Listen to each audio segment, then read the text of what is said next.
നിയമപരമായും രാഷ്ട്രീയമായുമൊക്കെ ശരിയാണ് എന്ന് കാര്യങ്ങൾ, തങ്ങൾ ചെയ്തുകൊണ്ടിരിക്കുന്ന കാര്യങ്ങൾ, രാജ്യത്തിപ്പോൾ നടക്കുന്ന കാര്യങ്ങൾ എന്ന് അവകാശപ്പെടുകയാണ് BJP. എല്ലാം തെറ്റ് ചെയ്തവരൊക്കെ ശിക്ഷിക്കപ്പെടണമല്ലോ എന്നൊക്കെയുള്ളതാണ് നിയമവിദഗ്ധൻ കൂടിയായ സുപ്രീം കോടതി അഭിഭാഷകനായ അഡ്വക്കേറ്റ് സുഭാഷ് ചന്ദ്രൻ. താങ്കൾ അതിനെ എങ്ങനെ കാണും?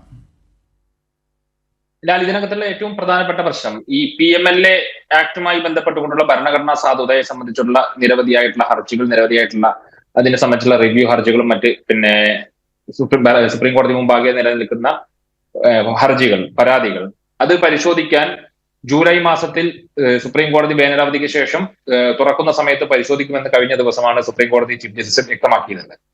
ഇപ്പോ ഈ PMLA ആക്ട് തന്നെ ദുരുപയോഗം ചെയ്തുകൊണ്ടാണ് എൻഫോഴ്സ്മെന്റ് ഡയറക്ടറേറ്റ് എന്ന് പറയുന്ന അന്വേഷണ ഏജൻസി രാജ്യത്തെ വിവിധ രാഷ്ട്രീയ നേതാക്കളെ വേട്ടയാടിക്കൊണ്ടിരിക്കുന്നത്.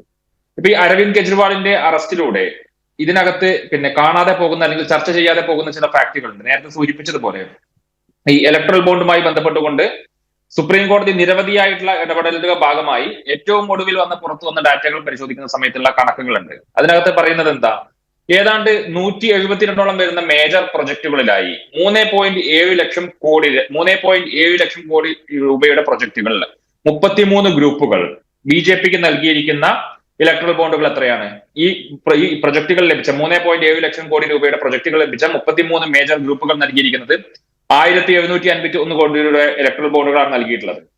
41 കമ്പനികൾ, EDയുടെയും CBIയുടെയും ITയുടെയും റെയ്ഡ് നേരിട്ട 41 കമ്പനികൾ 2471 കോടി രൂപയാണ് BJPക്ക് ഇലക്ട്രൽ ബോണ്ടിലൂടെ നൽകിയിട്ടുള്ളത്.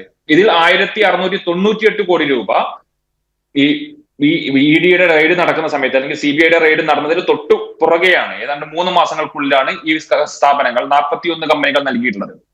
ഇത്തരത്തിൽ നമുക്കറിയാം 2014 അധികാരത്തിൽ വരുന്ന സമയത്ത് സ്വിസ് ബാങ്കിലെ കള്ളപ്പണം തിരികെ കൊണ്ടുവരും എന്ന് പറഞ്ഞ് സ്വിസ് ബാങ്കിന്റെ കണക്കുകൾ ചൂണ്ടിക്കാണിച്ചുകൊണ്ട് അധികാരത്തിൽ വന്നൊരു പാർട്ടിക്ക് ഇപ്പോ സ്വന്തം സർക്കാരിന് കീഴിലുള്ള സ്റ്റേറ്റ് ബാങ്ക് ഓഫ് ഇന്ത്യയുടെ കണക്കുകൾ പുറത്തുവിടാൻ പറ്റുന്ന സാഹചര്യമാണുള്ളത്. അതിനുവേണ്ടി സുപ്രീം കോടതിയിൽ നടത്തിയ നാടകങ്ങൾ നമ്മൾ കണ്ടതാണ്.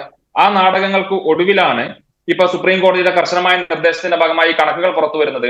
ഈ കണക്കുകൾ വേർതിരിച്ചു വന്നു കഴിഞ്ഞാൽ ഈ രാജ്യം കണ്ട ഏറ്റവും വലിയ അഴിമതിയായിരുന്നു ഇലക്ട്രൽ ബോണ്ട് എന്ന് തിരിച്ചറിയും ഈ രാജ്യത്തെ ജനങ്ങൾ എന്ന് മനസ്സിലാക്കിക്കൊണ്ടാണ്, അത് മറച്ചു വെക്കാൻ വേണ്ടിയാണ് ആദ്യഘട്ടത്തിൽ ഇതിൽ തിരിച്ചടി നേരിടുന്ന സമയത്ത് CAA നോട്ടിഫിക്കേഷൻ കൊണ്ടുവരുന്നത്.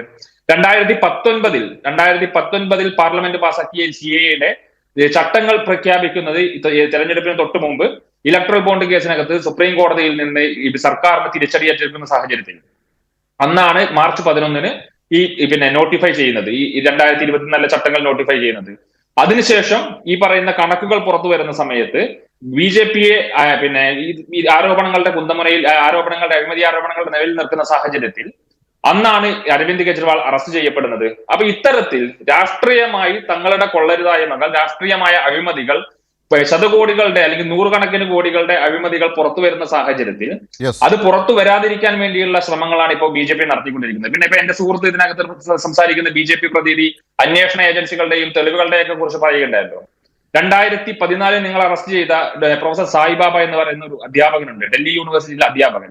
10 വർഷങ്ങൾക്ക് ശേഷം ഈ അന്വേഷണ ഏജൻസികളെല്ലാം തന്നെ UAPA എന്ന് പറയുന്ന കരിനിയമം ചാർത്തിക്കൊണ്ട് അന്വേഷണ ഏജൻസികൾ തങ്ങളുടെ എല്ലാ ശേഷിയും ഉപയോഗിച്ചുകൊണ്ട് തടവിൽ പാർപ്പിച്ച സായിബാബ ഇപ്പൊ 10 വർഷങ്ങൾക്ക് ശേഷം 2024 ജയിൽ മോചിതനായി പുറത്തു വന്നിരിക്കുകയാണ്.